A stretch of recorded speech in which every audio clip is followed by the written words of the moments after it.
IPL 2025-এ সবাইকে স্বাগত জানাই। আইপিএল 2025 এখন একটা পুরোপুরি ঝোল হয়ে গেছে। ভাই সিএসকে, এসআরএইচ,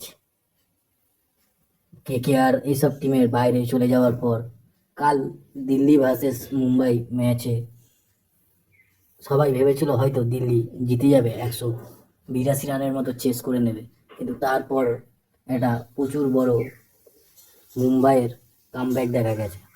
ভাই মুম্বাই স্টার্টিং থেকেই ভালো কামব্যাক করছিল, কিন্তু এখন যে কামব্যাকটা করলো, এখন সবার মাথায় একটাই বড় টেনশন এসে গেছে, মুম্বাই কি 6 নম্বর ট্রফি মারবে? ভাই এই মুম্বাই ইন্ডিয়ান্স মাঝে মাঝে মনে হয় যেন কাউন্সিলের টিম মুম্বাই কি 6 নম্বর ট্রফি মারতে চলেছে? পয়সা এত বড় একটা জিনিস, তা বোঝা মুশকিল। কাউন্সিলের টিম যেন মুম্বাই ইন্ডিয়ান্স হয়তো 6 নম্বর ট্রফিটাও মারতে পারে। কেননা সোজা হিসাব আজ তোমাদের আমি বলে দিচ্ছি। দেখো ভাই, আরসিবির 2টো ম্যাচ বাকি আছে, গুজরাটের 2টো ম্যাচ বাকি আছে, পাঞ্জাবেরও 2টো ম্যাচ বাকি আছে, কিন্তু মুম্বাইয়ের মাত্র একটা ম্যাচ বাকি আছে। কিন্তু মুম্বাই যেমন করে হোক যদি 2 নম্বর পজিশনে অন্তত ঢুকতে পারে, তাহলে ভেবে নেবে মুম্বাইয়ের ট্রফি বাঁধা। এই রোহিত শর্মা আর এই হার্দিক পান্ডিয়ার টিম সত্যি বলতে কি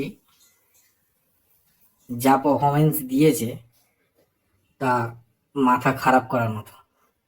তাই এবছর আইপিএলে সব থেকে ভালো পারফরমেন্স তো বলা যায় না, তবে কামব্যাক ফুল পারফরমেন্স দিয়েছে মুম্বাই ইন্ডিয়ান্স। আবারও আইপিএল এর আপডেট অনুযায়ী মুম্বাই ইন্ডিয়ান্স গ্রেট কামব্যাক করেছে। তো এখন আইপিএল এর 4টে টিম মোটামুটি টপ টেবিলে ফাইনাল হয়ে গেছে।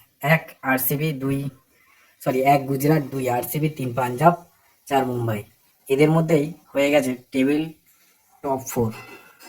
এবার কে 1 নম্বর থাকবে আর 2 নম্বর থাকবে তারই লড়াই দেখতে পাবো আমরা এই কদিনের মধ্যে।